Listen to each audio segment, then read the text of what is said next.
In honor of mountain monsters, I had to put a gelatinous cube up. I'm sorry, I had to do it. Hey everybody, welcome to Kobold Chats. It is a special one today. I've been waiting for Packet 3 since I was brought on in February. As some new GMs all the time, monsters are near and dear to my heart, and I think most GMs, they're like our adopted children. Yeah, I think that's right. Adopted children that we let go out and do horrible things. Anyway. With that, I want to go over a couple news things before we get too deep into the conversation today. And they're nothing big. They're very small. You won't have to wait long. So let's go over here. So if you haven't seen it yet, another one of our Book of Blades have come out. This one is based on warfare. If you've also got cities and towns, this is a great pairing for cities and towns. And maybe some future stuff. If you look through this book, we are going to do a review coming up when we get some TOV or partners coming on, or maybe I'll just record something on the side for you all, because I know the last one did great and a lot of you picked up Book of Blades because of the review that we did. So I promise we will do something with that soon. On top of that, these are the current Book of Blades that are out. If you haven't seen them, there's quite a few of them. Non-invasive, non-expensive to pick them up. They are packed full of stuff for you to use. I personally love the monk. I feel like it finally made the monks feel like monks. Sarah did an amazing job with that. And then the fighter, Tim Hitchcock, a good friend of mine. It was great seeing him brought on to do something. He's part of that as well for the fighter. If you want an arbalist, if you want a crossbow person, that is going to be your jam. And obviously today, we're here because of this. Packet 3 is out. You can download it. It is currently on the website. If you have not picked it up, I highly recommend you do. You can also do it through DriveThruRPG if you like to keep everything there. We just like to give you the chance to get it first if you are signed up with us. And today, that's what we're going to be talking about, everybody. We are going to be going over the new project. We're going to be going over Packet 3. So without making him wait in the wings too much longer, Wolfgang, how are you doing, bud?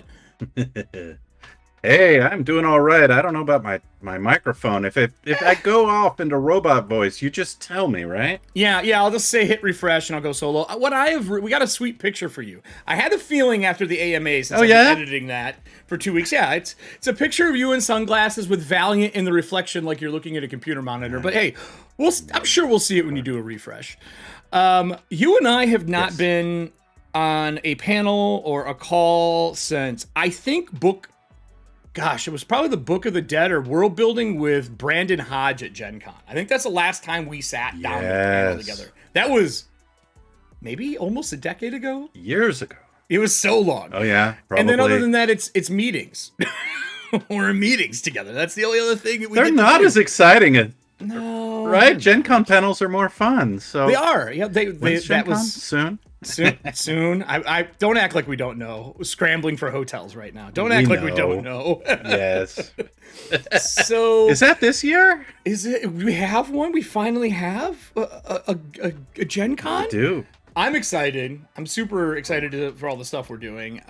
We have a lot of games planned for people, which is pretty cool. So we probably shouldn't beat around the bush here. Packet 3, I know more people are involved than just you, but monsters are kind of your baby.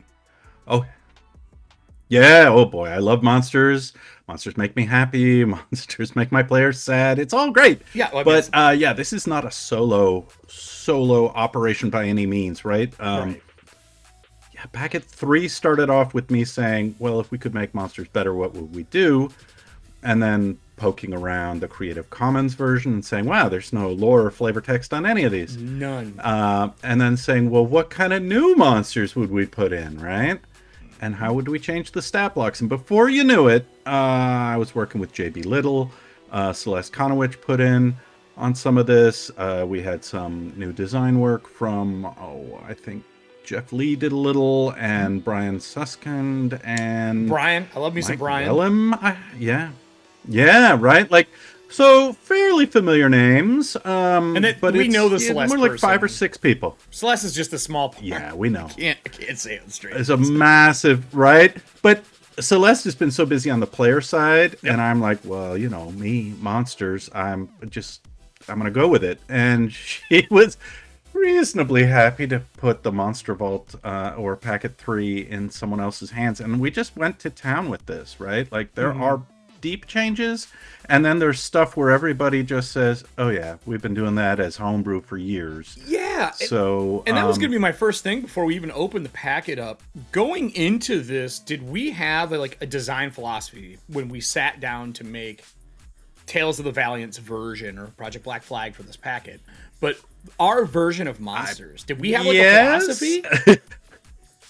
Well, I think we do, and it basically comes from Tome of Beasts, right? Where Steve Winter and I, back in 2015, mostly Steve, did all the number crunching and reverse engineering of the challenge ratings, hit points, the power curve for 5e monsters, right? We reverse engineered that thing.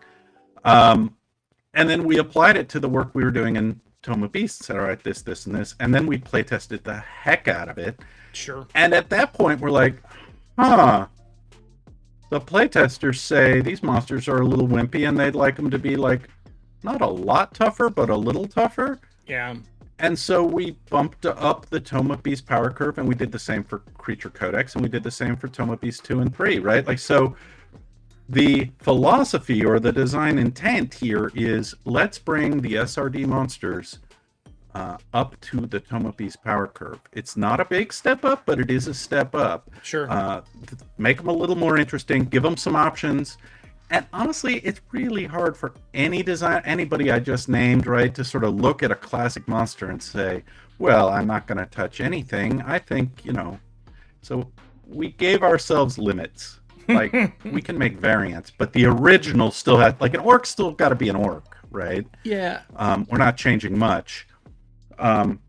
But then we changed a few things anyway. We'll get to some of those, I think. I feel we really put a twist. Yeah, I feel like reading through it, the old and classic motto of keep it simple, stupid, has been something that, from the indie scene forward, we've seen a lot of people want to make behind the screen easier so that the GM can be involved more in story and be able to run monster stat blocks. The biggest thing I noticed as a change before this, just in the last Tome of Beast, is how he kind of said, man, 1,000 spells for a monster to cast is just not interesting.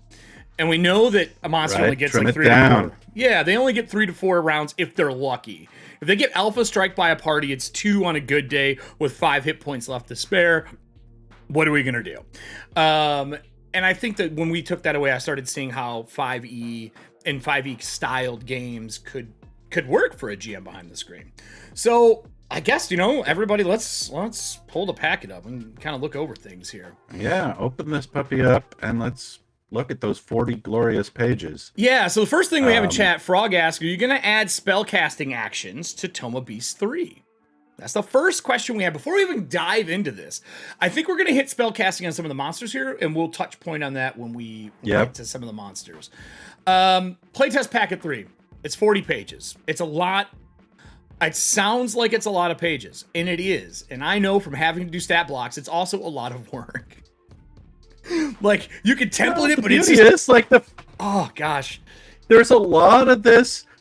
There's a mix here, right, between the classic stuff like the orc and the ogre and brand new stuff, right? So in some cases the work was, let's streamline it, let's rearrange the stat block in a way that helps the game master. In other places the work was, create a new monster from scratch so we can see what a Tales of the Valiant monster would look like, right? But yeah, up front, the stat blocks have elevated things like stealth and perception in a way that they weren't elevated before. It's so weird to hear the word elevated in tags. Cooking, by the way. Every chef we've elevated the dish. We've elevated it. I love cooking. So every time I see Gordon Ramsay talk about elevating, I'm like, oh, knock it off, man. Knock it off with elevating the dish. Yeah, you caught me. I do like my Gordon Ramsay. See? And I can break out the Hell's Kitchen if we need to. Yes. But but we kind of thought of it this should be monsters that are familiar, but it's is it a hamburger? Is it a smash burger? Is it a truffle burger? What are we doing here? Well, it's core fantasy, so let's not get too weird. But we put in things for the troll, the stone skin variant troll.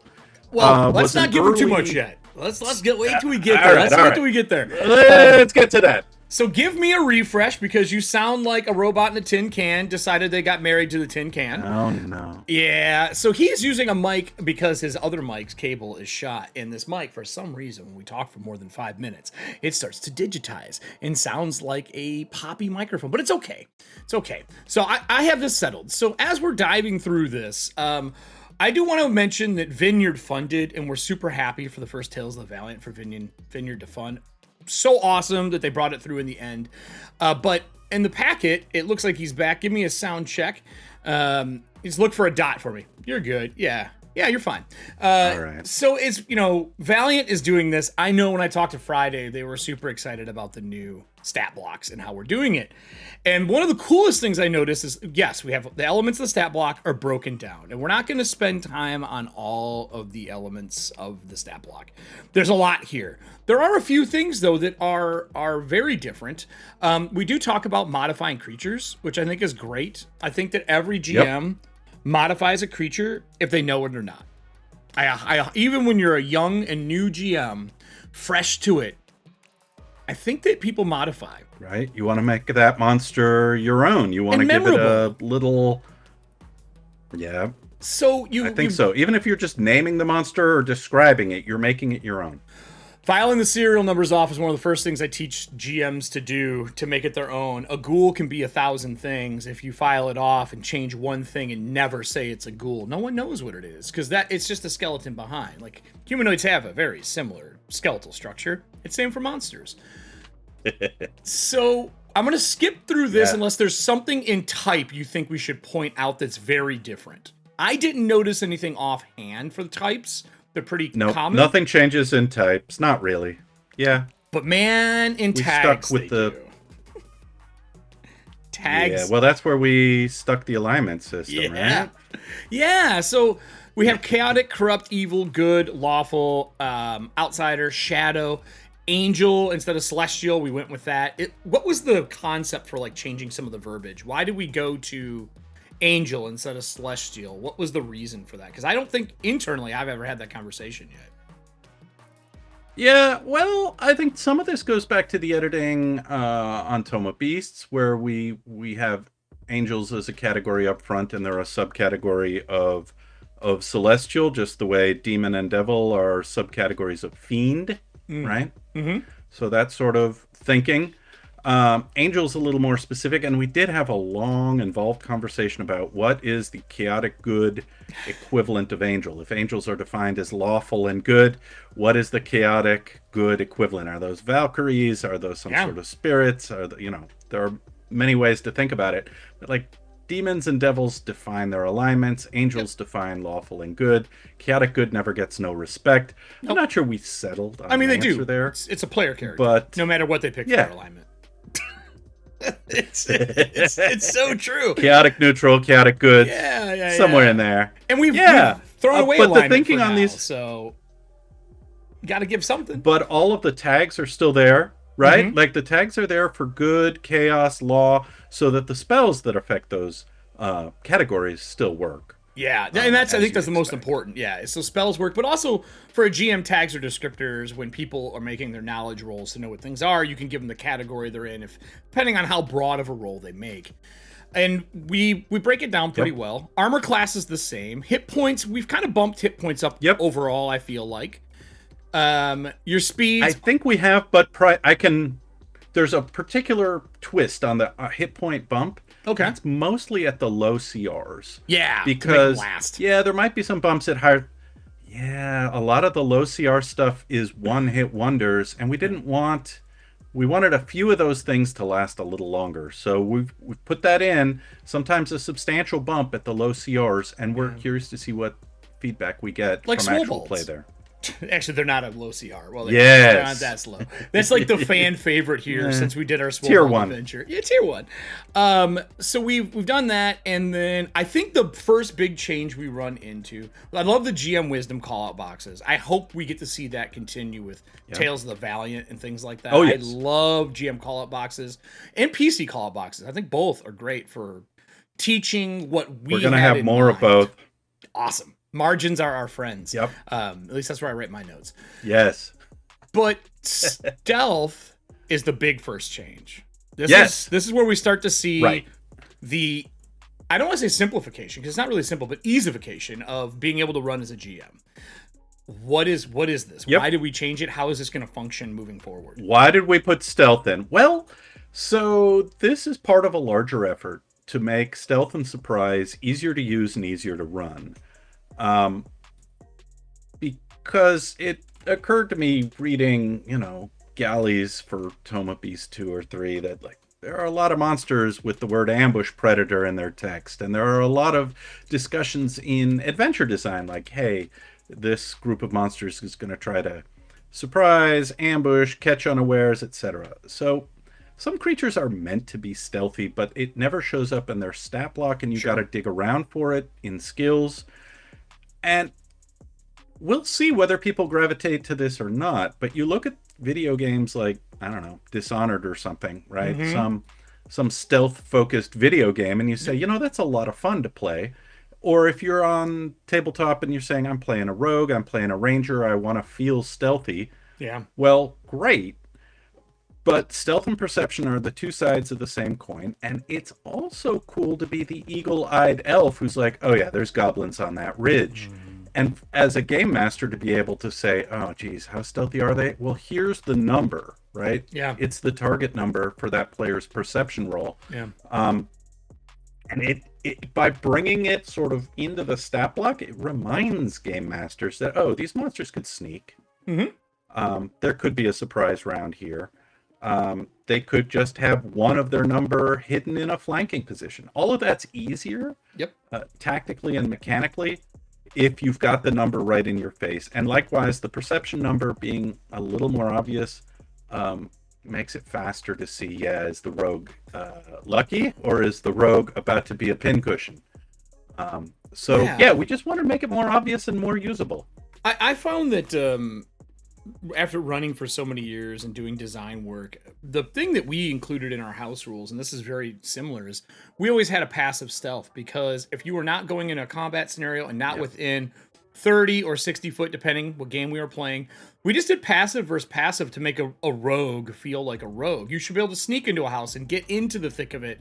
And until you're within that distance of I'm in trouble, no rolls should have to be made. Just because it's not fun to make a roll 30 times and have a rogue who's super amazing and advantage, Cloak of Elvenkind, all that jazz, fail because they rolled a 2 just trying to get into a house. And those moments can be good, but they should only be those moments if it's a dramatic moment where something's within 30 to 60 that can capitalize on such situation. We've had characters 100%, right? Like, you heading into the dragon's lair, easy. Bypassing the city guards, piece of cake. You're good at this. Like, rewarding players for the choices they make. Yes. And then, at the moment the vampire lord appears and looks around, it's, oh no, now make a check. Yeah, or they make the check. It's in gaseous form, hiding in an urn in the area, or it's hiding next to a candle and it has a Doompool to allow itself to ignite a room on fire with its gaseous form. Look, those are just Doom ideas, but we'll get there. We'll get there. We'll get to Doom. I'm so excited for this mechanic. So we've talked about the stealth. I think, again, with that idea of like having to hunt and peck for stealth, you've also said, why is proficiency bonus not just baked into a monster stat block? It's a core mechanic for a PC side. It should be. Why isn't a core mechanic for the monster side? It allows you, if there's not a skill in the stat block, to easily know, stat this, we can make the skill happen. So I'm assuming this was kind of a no-brainer to add. Well, yes, and so far reaction is, oh gosh, you've made my life easier, right? So it's doing what we need. Other things are a lot more speculative, right? Like there are some changes where we were like, we'll try it in playtest and see if it's loved or hated or somewhere in between. Yeah, that's what playtests are for. Find out where the sacred cows are. Yeah, and I think I thought that was the only big change. I don't think there was a big change in ability modifiers that I saw, other than you got your stats, you make your rolls. Immunity, resistant, vulnerability, those are pretty much staying the same, correct? There's no big change in those.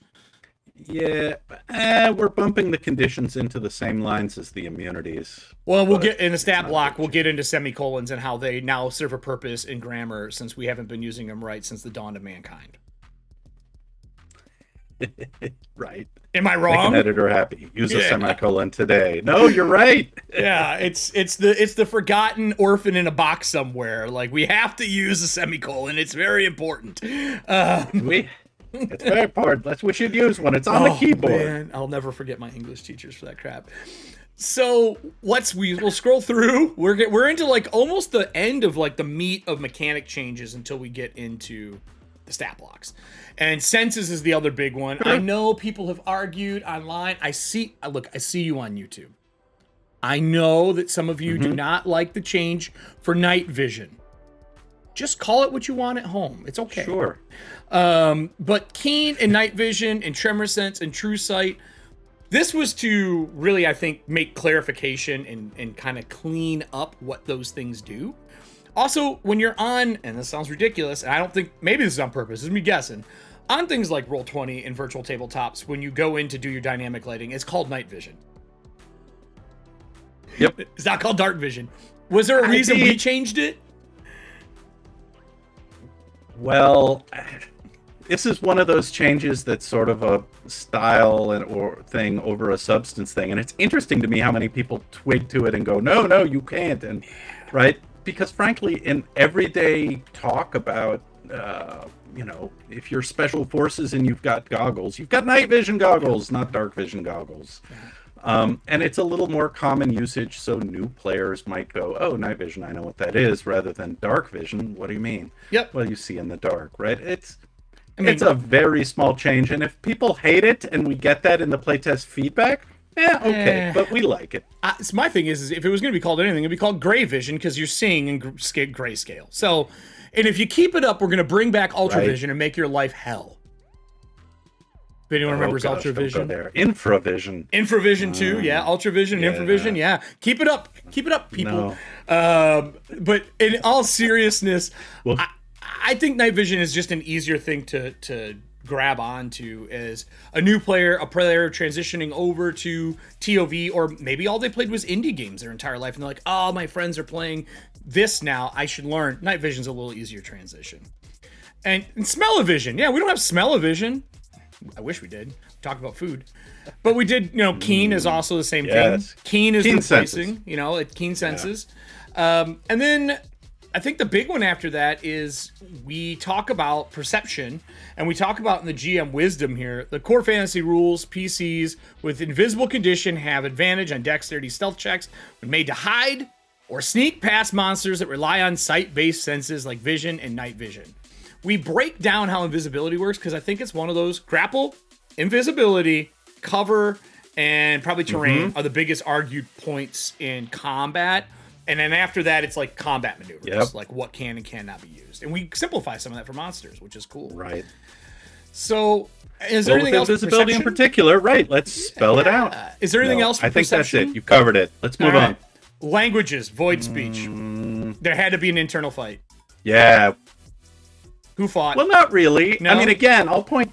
Well, a language for the bad guys that we've been sort of rattling around the Kobold offices for 10 years now. Like, void speech has been in Kobold press products for a while, and we said, why not? Why not put it in as the language of evil? And frankly, it's sort of like the language of Mordor, right? If you're the black speech of the orcs kind of thing. Yep. So in that vein, maybe like alignment languages, I know, from forever ago. I forgot about But those. The language of, right? Weren't they silly? But they were a thing. So we put in that one, and probably machine speech for all of the constructs.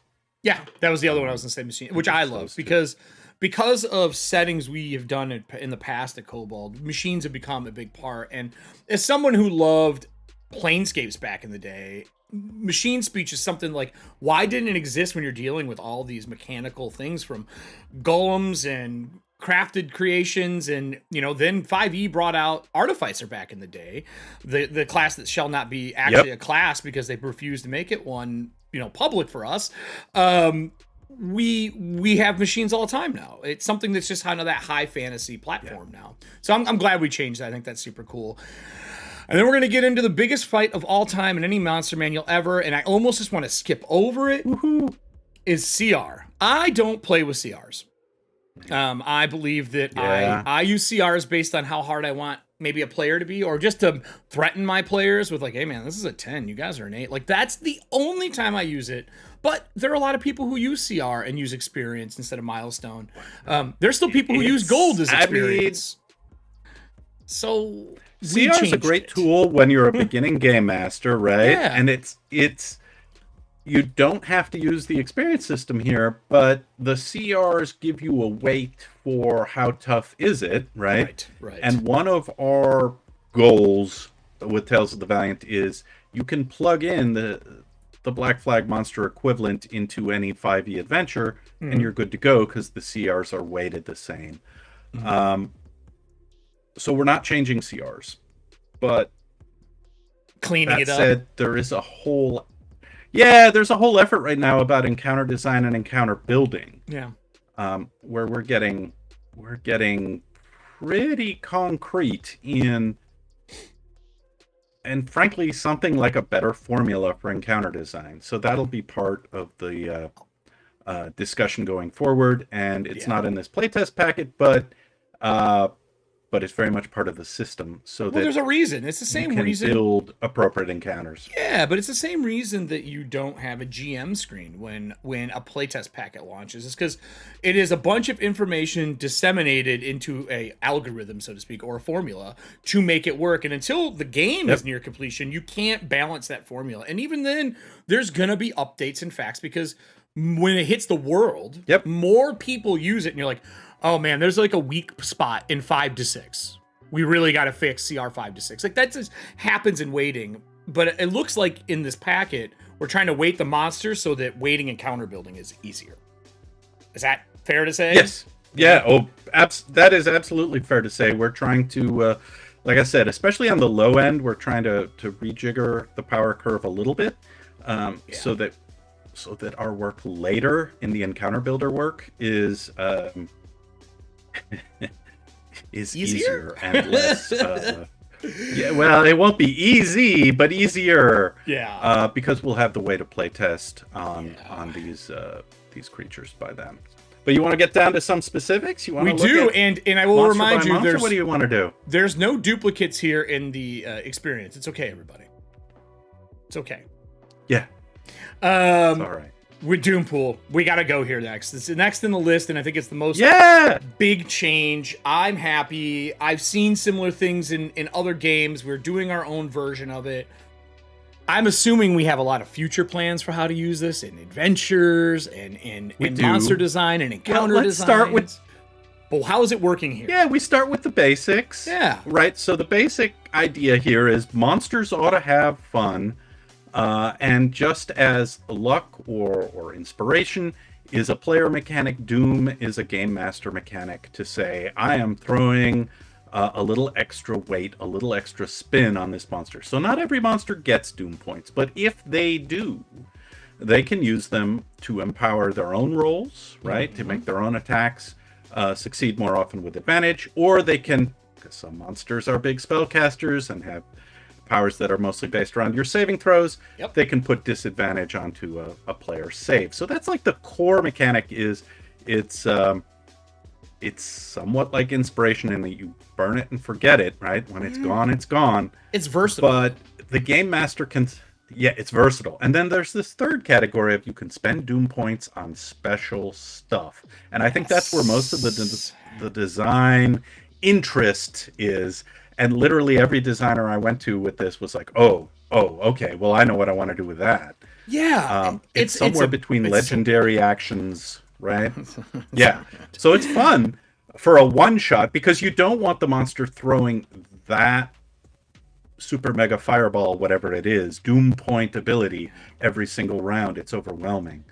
But you do want them to get to do it once. So yeah, and I agree with Chad. You're going to see more of that. Myth Epic Weaver said, I think you should gain Doompool. I don't think it should be optional. And I agree. I think if you're trying to make, one, things a little more difficult, two, a little more action-packed or dramatic, having Doom points build from failures like the optional rule is great. And it's an optional rule right now because we're testing it. And in your survey, You should be saying, do not make that optional. Make it a rule if you like it. I play with Doompool before I would we're love doing that. this. I had a point-based thing because I run live streams, and I use it so that my monsters feel like they succeed once in a while. Because my biggest problem with 5e is monsters fail more than they succeed. And having the ability to go, you have disadvantage on that, and they go, oh. And they either have to expend inspiration or team up and lose an action to help. Like, it makes it so that advantage and disadvantage in the game are not just everyone's got it and monsters don't. I think Doompool is great, and I would love to see growing Doom based on like environmental effects. As ceilings are collapsing, the Doom gets higher. Great things could be done for this. We can do a lot with this kind of mechanic, right? Like just like, I don't know, shape shifting for the druid, like wild shape empowers a billion other things, right? Like it's a foundation, it's a keystone for monster design in Tales of the Valiant. It's a subset that other designers are going to grab onto, that we're going to create variant rules around, and that we're going to anyway, you can see where it's headed, but here's the starting point. Well, it's the thing I say every time we do a show is we've done a lot of stuff. Look through the other things we've done and go, would Doompool be a great way to add this mechanic in from something we've done in the past? Like, that's what people should be doing right now, is digging through our old stuff, or I shouldn't even say old, just our library, our archive of awesome, and finding things. And then we get into the controversial conversation, which is how we are handling damage. Look, Monty Cook Games did it. Right? And this is... Mark Borg did it. If you like to roll, just roll the die. I think it goes... right? Like, it... Here's the thing. This flat damage system has been around in one form or another since 3rd edition, right? Like, there's 20 years of gameplay around this. Yes. And it's a little bit faster. It's a little less effort on the game master's part. It feels faster in play, and people who haven't tried it are like, no, it's not the same if it's not random. But from my point of view, the random damage that's fun is the heroes, right? When the players roll big damage, that's exciting. When the monsters roll damage, maybe that's important for a boss monster, but if it's an orc and it's 5 points, like, there's no thrill, right? Like, in rolling it. Yep, I agree. But I'm perfectly willing to take the public stance that no, this is core, this is central, this is tradition, and even if it slows down the game a little, or if it makes the game master monkey about for a bunch of d6s, we like doing it. Well, that's why it's a optional rule to still roll it. And you know, if everyone in the playtest says we hate it so much, God, we hate it, then we tried it. But I think people who give it a shot, sometimes they're like, oh, I don't know what my problem was. Right. It's fine. Right. So this does two things, though, in my eyes. We'll see. It's controversial. But so I don't think that it's controversial. I think that it's new for people in 5e. Yes. And here's what I'll tell everybody. But it's been in 5e. That flat number. It has been. It's but in the Monster Manual. But. Well, one, ours is a little different in scale, what the numbers are. Because the average number with the new hit point changes and stuff is not enough. But this does two things. One, the random damage table. This is a table that every GM before every session pulls up and sits on their GM screen so that they can make monsters on the fly, add things on the fly. One, this table gives you that. It just gives you the stuff that you need based on flat damage. Also, nothing says you can't spend a 1 or 2 Doompool to up your flat damage for that attack and really strike it home, so the players can't calculate. And also flat damage, just do 4 the time before and 6 the time after. I use flat damage for mobs. Big boss fights, I roll because it's impactful. Or I roll for the killing blow when that 1 hit point might matter. Like, it allows you to choose when to add dice as drama versus always rolling, and then your monster just rolls 2 damage the entire time, and your big bad does nothing that you spend all afternoon reading it, so on and so on. So think of this more as a way to I think that's a smart choice. Yeah, it's your talents and how you're doing this as a GM. So before we get into our grapple rules, do me a favor and hit refresh, because your audio is, again, machine speak. And we will bring you back here in just a second. So everybody else, what do you guys think so far? Do you like this stuff? Are you enjoying the changes you've seen in here? Well, if this is YouTube and you're watching this afterwards and you've hit this point right now at, what are we at? The 42 minute mark for us, so 30 for you. down below, talk about the changes in the comments on YouTube and let us know if you are enjoying it, what you'd like to see changed, how you've personally already homebrewed some, because I know in our Twitch chat, we're already seeing homebrewing for some of this stuff, which is awesome. So it looks like he's back. His audio's here. So, no, we can't hear you. His audio is not here. He's just visually here. He looks good, but we can't hear him. So while he's fighting in the background to get it, how about now? We can hear you.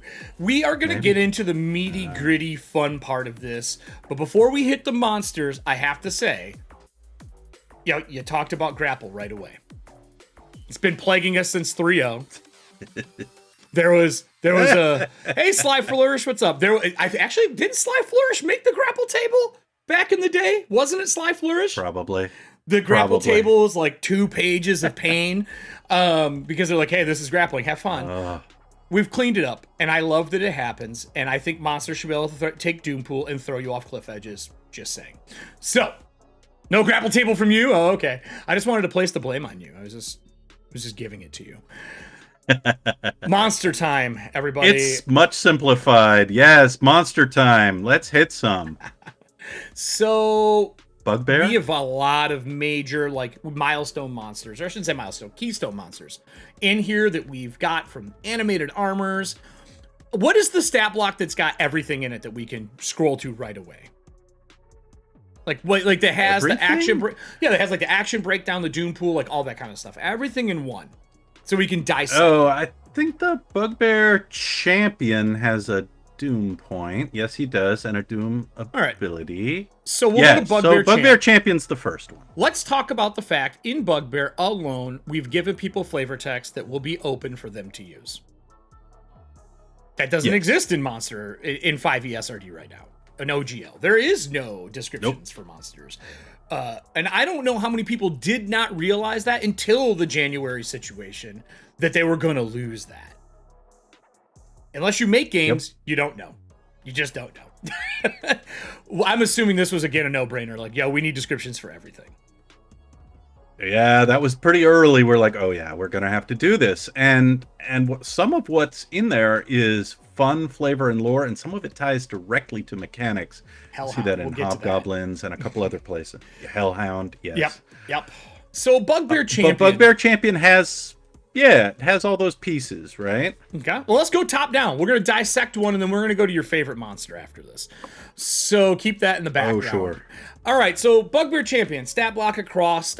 We had a conversation before privately in one of our YouTube things where they said, I would love a pronunciation for monsters. I think right here in this big blank old space, next to the name, I would love to see the how you pronounce the monster's name. Because there are some monsters that we make where I go... I don't know what that is. I have no idea. Yeah, you're right. So, a cool little thing I would love, other than that, that's the only critique I really have right now from playtesting. We did some big changes here. So, armor class, everything's the same.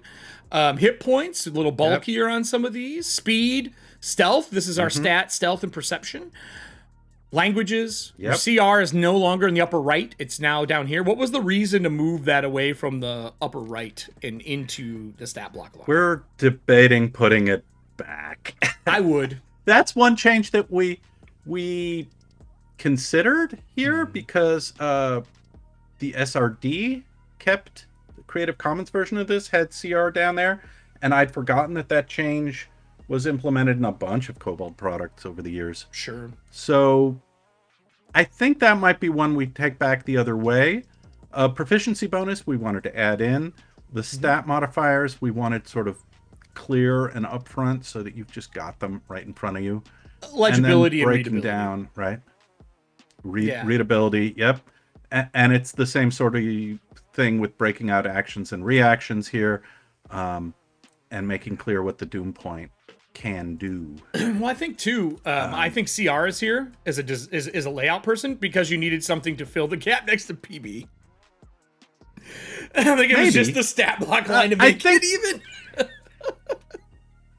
I think sometimes we balance stuff that way, and sometimes we're we're still working these stat blocks. Some of the changes are mechanical, some of them are appearance-wise, but basically everything you've got in 5e is here. Yeah. It's arranged slightly differently, and one thing you may not notice is how much shorter these stat blocks are. Yes. Very, actually. Because we have kind of tightened some of the language and some of the layout. And we'll see how people like it. It feels to me it feels cleaner and easier to catch at a glance. I think the biggest argument I've seen for keeping stats here is when they are describing strength and intelligence and things to monsters, that scale of basically 3 to 18, let them know how strong it is, because it's a larger margin than a 1 to 5 margin or 1 to 4 margin. And I don't disagree with that. I do think that for newer GMs and for those who are used to it, it is when they go to describe a monster, that's how they know, like, how intelligent should I be playing this monster. I think that's the really valid argument, and it's something we've talked about internally too. I know that. I mean, our art director is like, particular... I miss it. Yeah, and this isn't even original to Tales of the Valiant. This presentation of abilities as pluses and minuses was first proposed by the 3rd edition team. My old boss Jonathan Tweet, who was one of the designers on 3rd edition, put it forward as you should get rid of 3 to 18 and you should just do plus and minus 1 to 3, right? Right. And the reaction back in the 3rd edition days was, yeah, you're right. The other designers were like, 3 to 18 is actually meaningless. It's just a conversion because the modifier is what matters in gameplay. Correct. And all of the other designers on 3rd edition were like, you're right, but it's so traditional, we don't want to change it. And so we said, maybe we do want to change it. The traditional aspect of it, some traditions have to be shattered and broken and changed. We've been saying that is a human race forever. But I'm curious to see how it goes. I feel like 4th edition did away in one of their variants for a while as well, that they only had stat bonuses. Might have been. But it's a good idea that nobody likes. I'm afraid. I think they're afraid to let go. It's like sending your kid to college. Right. Are they going to become something you don't like now? Yeah, it'll be okay. It's just a lower number. But it's like dexterity +2 is a smaller number, so it feels less impactful, right? Right. I agree. So, maybe. Agree. So we also But if you're looking for the modifier, you got to do one less step. Yeah. Oh, it'd be easier. You know how easy it'd be if the modifier was just the singles digit, but and the scale was 1 to 15 instead of 1 to 18. That would solve the whole problem. Anyway, so I love that we broke down. We got our brutal, our doom. Let's talk about doom in this situation. Bugbear champion has 1 doom point. It starts with it, which it can expend to use a standard doom options or the clobber action.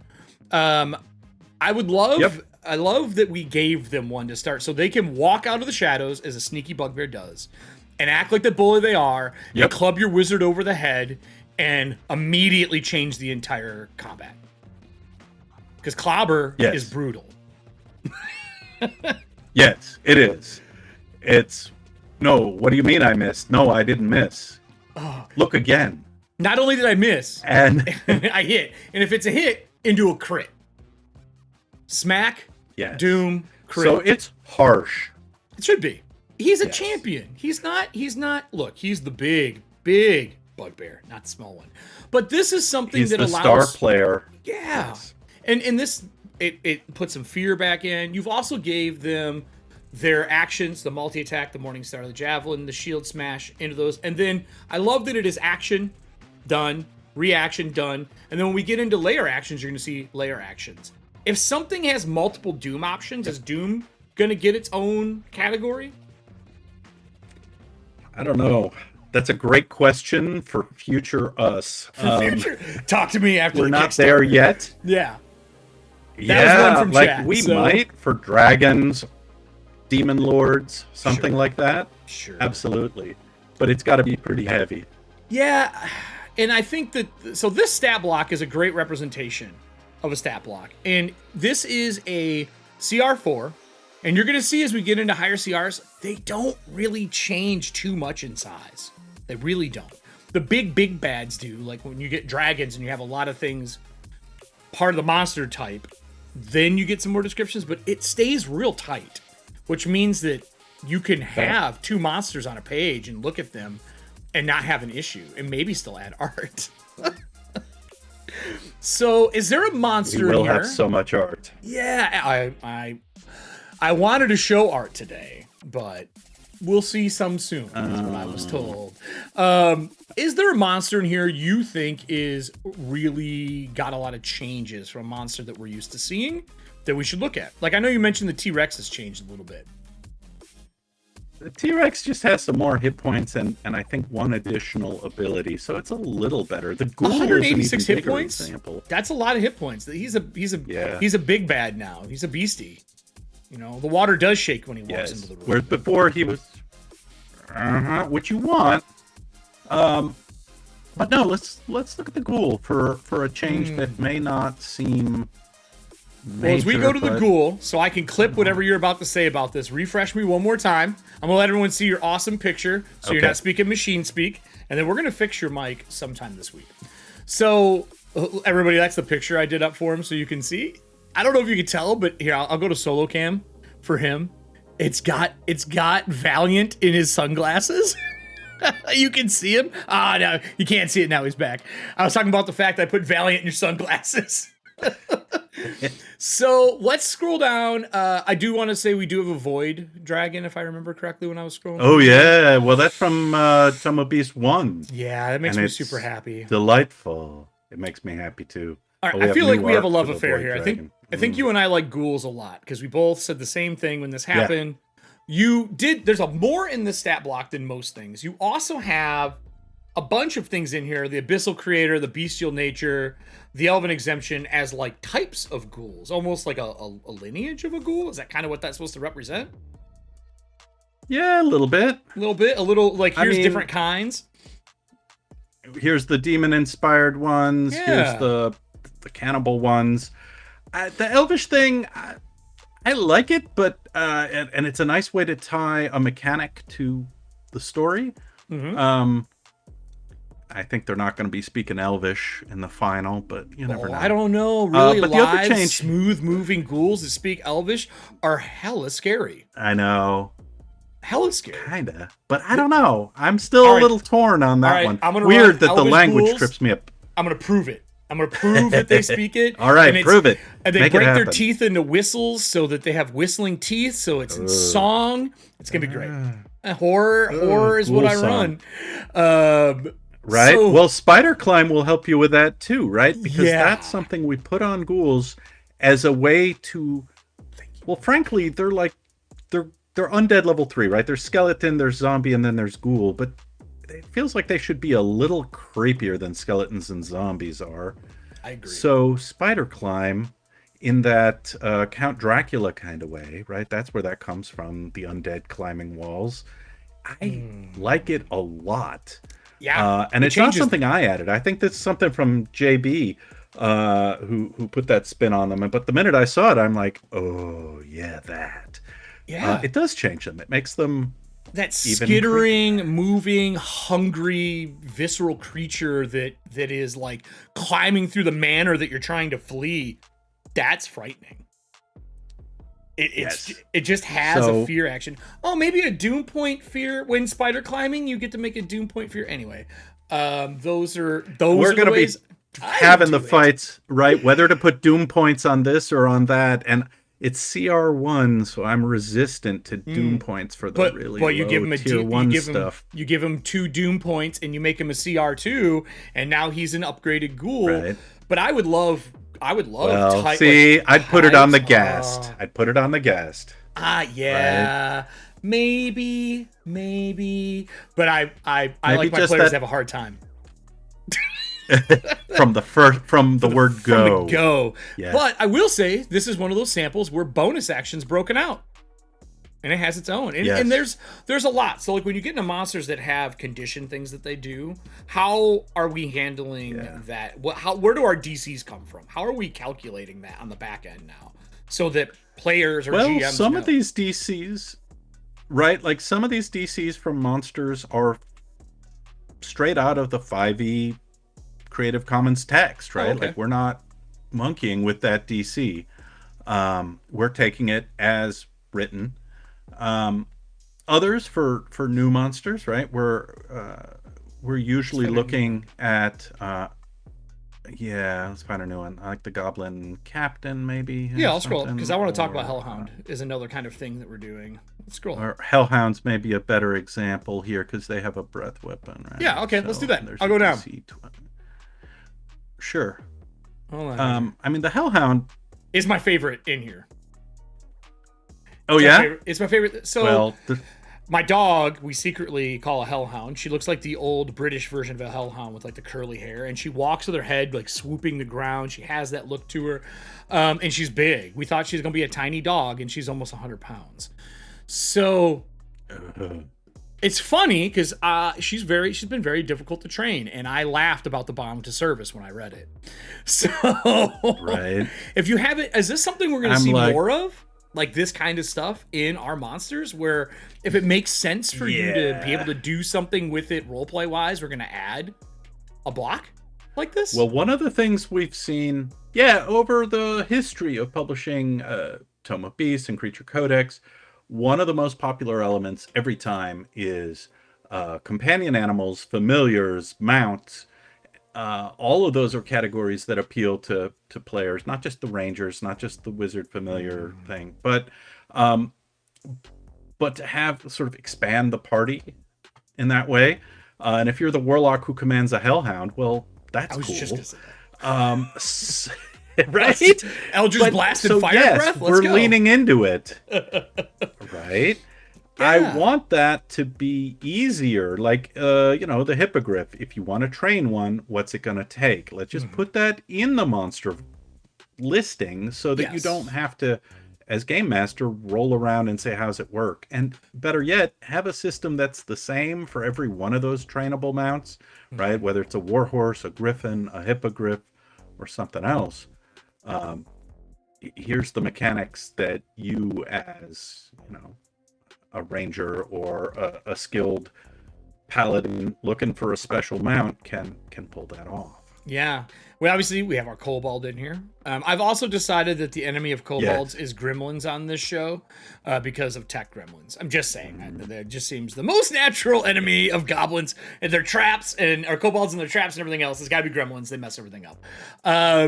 But we put them in here. We gave them some cool special ammunition to give them a little flavor, as a little homage and love for the name of the company. It feels like. I'm assuming we're going to see a lot of variants of the lower CR creatures as well as the full book comes out. Is that kind of the game plan? Because we already kind of doing it in here. No, there's more of it.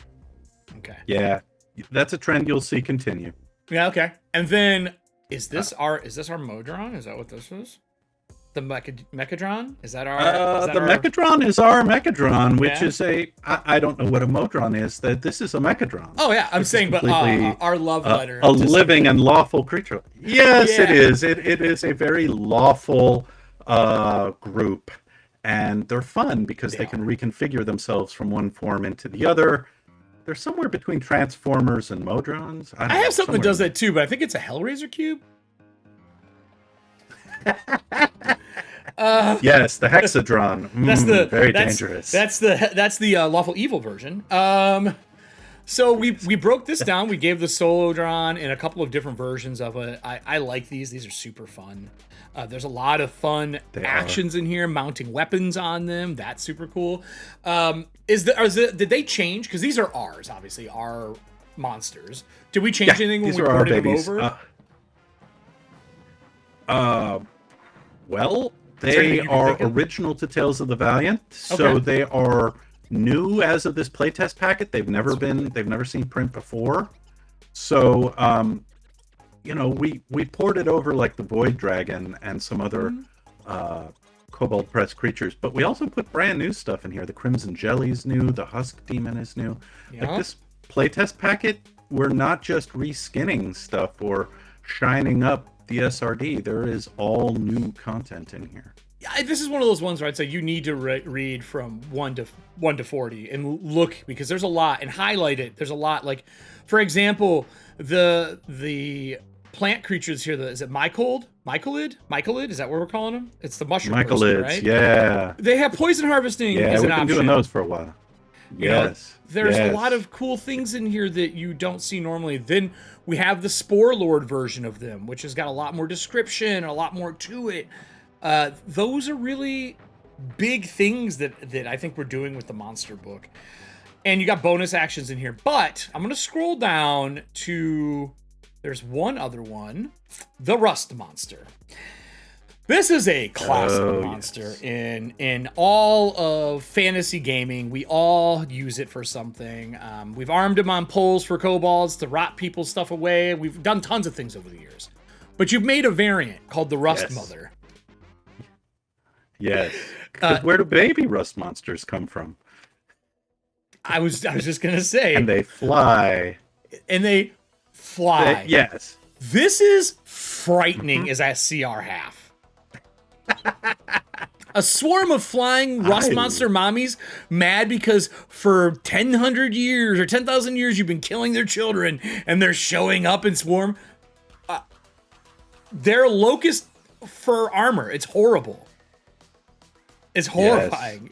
Yes. Is this They're doing awesome and terrifying? No, I think this is either JB or Celeste. I'm not sure who came up with the Rust Mother. But it's a wonderful variant. I saw it and I was like, no, you can't do that to people. And then I'm like, but why can't we could? Yeah. So we tested this, and they called them Rust Mommies in the PTA group is what they got called during the game. So they're. I mean, they fly. They do meat. They have doom points. They have all sorts of things. I love them. We're gonna amp it up. Yes. Do you have a favorite in here? Before we answer, I saw 2 questions in here I want to answer. Sure. Is there any favorite in here for you? Like a favorite monster? Oh, man, I love them all. You come on, my favorite. Look, there's always a favorite. Well, okay, don't lie. There is. There totally is. The Void Dragon has always been a favorite. The other one that I don't think people know as much are the Satar. Who are devourers trying to bring about the end of all things, basically. Let me scroll up. They are the apocalyptic types. Not the satyr, by the way. Satar. Yeah, Satar. This is why we need the pronunciation guide you were asking for. That wasn't my idea, but I do agree. They are creatures of the void. They have...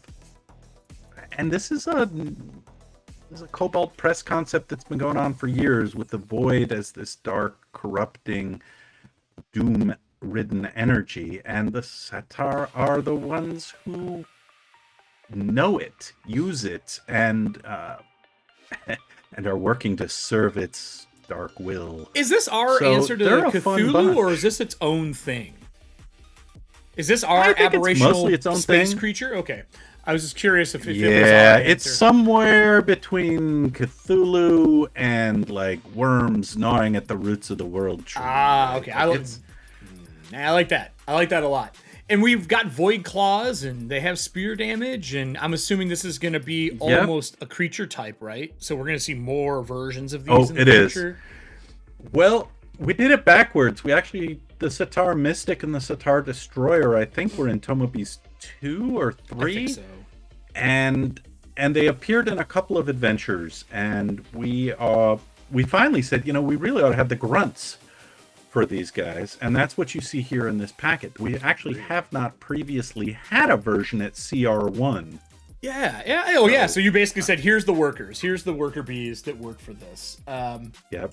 So is there anything we didn't touch in this before we do the last couple of questions and we get ready to wrap up our show here? Is there anything we didn't touch on? Anything that you feel people need to really give a read in this packet as they're getting ready to beat up their home groups? I mean, play talk about... Right? Like, I could talk about dragons for a long time. I could talk about but, I think we hit all the high notes and some of the real juicy new stuff, as well as the things that are just the same and familiar are still there. Yeah. Let's take some questions. All right, so questions in the chat. Obviously, like normal, you hit Q and put your question next to it. People asked earlier, before we even got on air, is if we are going to bring back anything similar to templates that we saw in older versions of like 3.0 and whatnot with Doompool and the clean way we're doing our stat blocks. Are we going to see something like that come back in the future?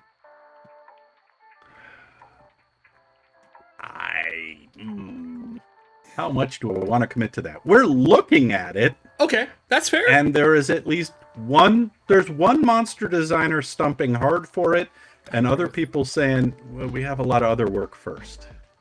Sure. But like maybe. we used, what was it back in the day? Dire. You could tack on top of monsters to make them feel dire really easily. Things like that. If there's a type that we see over and over, swarm, dire, things like that, where you could just go, hey, who wants a swarm of gargoyles? I do. And you slap it on top. Is that, I mean, we're looking at it is the best thing to say, is like, we like the idea. We've monkeyed with it in the past, and we might bring it over, but it's not the first thing on our to-do list. Like, we got to get through 400 monsters first. I don't know what you're talking about. But it's a cool idea. It's a very cool idea. That's what I'll say. Someone said, what are we cutting from the original monsters available in SRD? Is there any monsters where we said, you don't make it, you didn't make the cut, you're benched? There are some we looked at sideways, but at the moment, I think,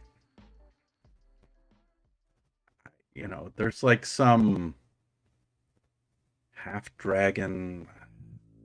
There's a couple where we're like, do we really need it? What if we did something better? Can't we make something Kobold? Yeah. But there's something to be said for, if it's in the Creative Commons, we're just taking it. And if it's not that interesting, we'll make it more interesting. Agreed. So at the moment, I think we're covering everything. Okay. And if we cut one or two, we'll just keep quiet about it. All right, fair. we'll make you figure it out. I'll tell you what, if someone picks out the thing that we cut, once the book finally comes out, I will do a live version of how to make it work in TOV. What are we doing for monsters that are IP, that are special in the hearts of people who play, 5e and the Ampersand right now? We can say D&D now, technically. We're allowed to say that now. Yes, we can. What are we doing with things like Mind Flayers and Beholders? We've seen other companies make their versions. Do we have something we're just going to port that we've already done? Or are we going to find a way to give that to the audience? Well, there's only two answers here, right? One of them is we don't do anything because it is Wizards IP. It does go back to D&D's core identity, and they didn't put it in the Creative Commons, so it wasn't part of the big gift to the public that came with the Creative Commons. And we can just respect that and move on and do something else cool. The other alternative is we do something that's the kind of like a Mind Flayer, but not a Mind Flayer, right? That many companies have done in 5e. You call it a Brain Eater and you give it some tentacles and similar stats or close enough in the same power range and all that. And part of me says, yeah, of course I want that D&D stuff. And part of me says, they've already put all this stuff out there under Creative Commons. We're making it our own. Yeah. Maybe the better thing to put in those slots is something brand new that's extremely cool, but that isn't as familiar. And I'm like, I don't know, is it still a fantasy role-playing game if there are no Mind Flayers? Probably. You probably manage without. Or a conversion guide on how to properly convert your favorite monster from all third-party publishers and things like that are doing it. I think that's a great solution. That conversion guide is already underway. So if you just want to mechanically go X to Y, that's a filter we can help you pass through easily. Someone said it should be called a gargle but of what gargoyles, we can't do. by the way. A gargle of gargoyles. Yeah. Yes, it should. But conversion guide. Sorry, I saw that and I was trying not to laugh out loud. Right? So the other one, I mean, some people are always going to want those monsters, and we can't legitimately provide exactly that thing. We can either provide something as cool or a knockoff, and we're still deciding which way to go. I just don't know if a knockoff's, if you're going to buy Nikes, and then if you don't want to have Nikes, buy another pair of shoe that does the same job. I would say instead of buying Nikes, why don't you try these new waterproof ones from Kickstarter that are really cool and do all the things they did plus. It's just a different name. So I feel we have so many good monsters that we can replace things like beholders, and we've seen other companies make stuff. The Hive Mind, or the one from MCDM right now, where it's just floating eyes around as their homage to it. Yes. I love the beholder. It's all over. I think that's more likely. Everywhere. Yeah. But I would just restate it. We've got a few things up our sleeves still. All right. Yes. The next one, this is a pretty big question. Sly Flourish asked, I saw the mage stat block has its CR still mostly bound up in spells instead of spell-like actions in more modern 5e design. Yep. Are there some thoughts about that? Correct. Which does KP prefer? Well, that's the mage from the SRD. So it's not so much. It's not so much a considered design choice as, we thought we should put mages out there to playtest with. Mm-hmm. I think there's room to reinvent that, and I don't know. It's a good call. The weird thing about all the SRD content we've been playing with is some of it feels really dated and old next to the stuff we put out in Tome of Beasts 3 or stuff in Monsters of the Multiverse, right? That kind of more recent stuff. Like 8 years have passed. Stuff's changed. So the mage stat block of ye olden days does feel antique, and maybe it's a good design target. So thank you for that. I think it's time for that idea of CR tied to spells to graduate. Like, we need to give it something else. I do agree with Frog on this. Multi-attack attacks for cantrips. I think that'd be kind of cool as you level up as a wizard to be able to shoot more than once and have a multi-attack with cantrips, maybe versus everybody wants damage. to break the action economy for spell casting. Everybody wants it. I think that cantrips in general, most of them are single action or small AoEs, but you can cast them numerous times. Yes. The thing is you don't want to take away from the martial class's multi-attack action abilities. Maybe with luck points in the future, we could see something like that, is my answer to it. Where you could spend luck is in fact one of those mechanics. Yes. That where we can have flex. A limited resource to prevent abuse. Yep. So maybe in the future you could see stuff like that where it's 2 points to split your cantrip or something along those lines. Those little subsystems help flexibility, but limit and cap your ability to be better than a martial class. Because that's always, personally, I think that's the concern, right? You don't want your spellcaster to trump what martials do all the time. We got to find a sweet spot. No. That happens often enough already. Let's make sure the marshals still have their moment. That's what Book of Blades is for. Yeah, I was saying that is what Book of Blades is for. With that, the other question that we had, this was from YouTube a few days ago. They asked when this came out, are we going to see all these packets combined at some point and the gaps filled for full playtesting? Yeah, we're going to have some kind of alpha release, some kind of preview document that takes the feedback we've gotten. A lot of feedback from playtesters, and thank you all. Yeah, it's been really helpful. And as we get more of that and more of that and more of that, we're locking on some design decisions that are still squishy in the playtest stage. So yeah, I think it's reasonable to say there will be some sort of preview alpha document maybe this summer. Maybe if you back the Kickstarter, right? Like something like that. Maybe there's something with the Kickstarter. Yeah, that's a good place for it, right? Yeah, right. Like, why would we do that? Back it and get this compiled. I don't know. It might be a good idea.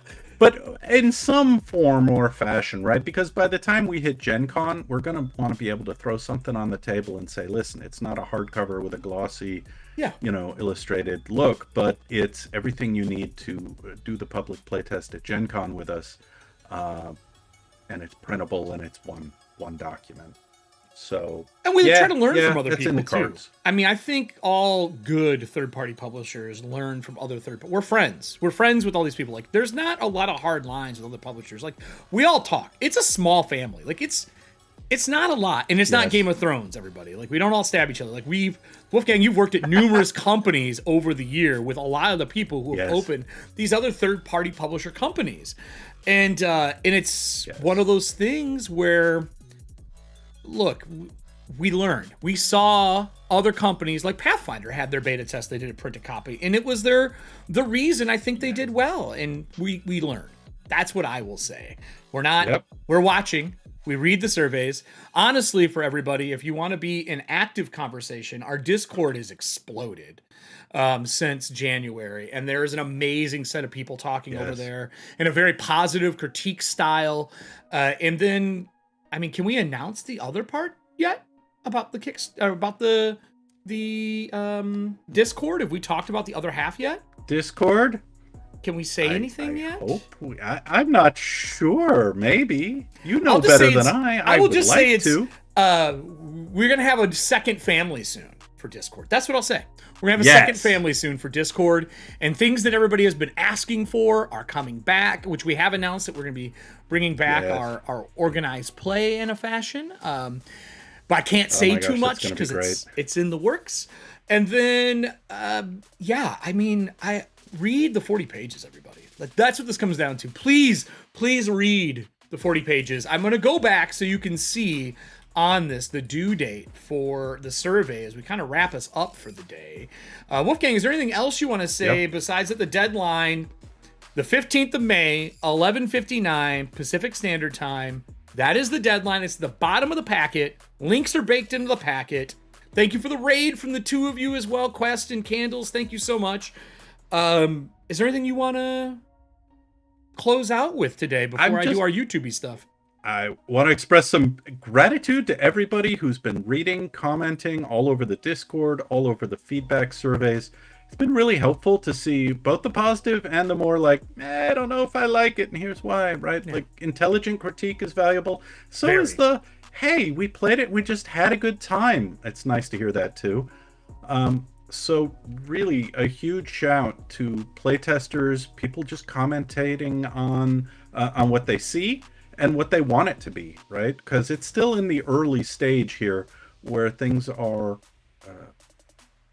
we haven't fired the clay yet. We can still make change. And some of these changes are really exciting ones that I think are going to serve the game well for years to come. So thank you. Yeah, and for me, everybody, thank you for showing up every week and for feedback. There's a lot of people who are regulars here. You know who you are. And yes, the beard is not going anywhere. Someone asked me if I was going to shave my beard because it's summer. You obviously don't know me. I have had a beard before beards were popular again. And it is because I have a sick scar that goes from here to here from a knife wound. So I have a beard for a reason. It is sexy and it makes me feel wise. But for everyone who's here today, thank you. Please share that the packet is out. And the thing I want to ask more than anything else, actually play test it.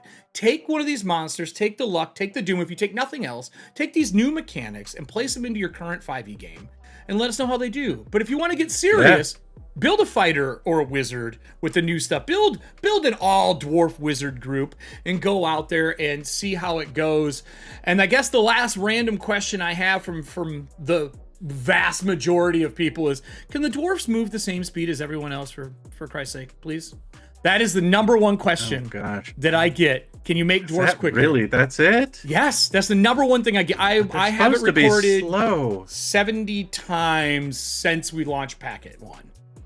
And my answer was, wow, I don't know, maybe a luck point. So, as a GM, you can move faster for a luck point. The struggle life is real. Those are short, stubby legs, people. That luck. Yeah. So thank you for joining us today. Wolfgang, if you stay in the wings for a second, I'm going to do our YouTube closeout stuff. Hey everybody, thank you so much for joining us today on Kobold Chats. This has been a look into Packet 3, and I gotta say, this is the biggest packet and the most exciting one for me. A GM, a perpetually, forever, 99.99, almost 100% of the time GM. And I'm excited what's in here. It makes me happy to see 5e reinvented, flavored up, and brought into a Kobold nature and really making Tales of the Valiant something awesome. Expect a lot more from us over the next couple of weeks as we talk to our partners that are part of Tales of the Valiant, and we've already done 2. If you missed it, we just had the first Kickstarter using TOV Successfully Fun. You can check that out. The vineyard is ready to go, and you can see what's going on. I'm pretty sure they're going to have late pledges as well. Kobold comes out next here in May. And then next week, we have Alchemy on, talking about what they're doing with their Kickstarter that is currently live for VTTs as one of our partners. And I got to be honest, it is slowly becoming one of my favorite VTTs to use right now. So I'll see you next week, same time. And if you're watching this on YouTube, comments below on your favorite thing that's going on in Packet 3. I mean, I guess Packet 1 or 2 if you still feel like you need to say something. Over on this side, there's going to be a video for you to watch. I'm guessing a partner video. Subscribe over here, click bell for all, and don't be surprised if you see some live streams over on YouTube soon. Goodbye, everybody, and thank you for joining us.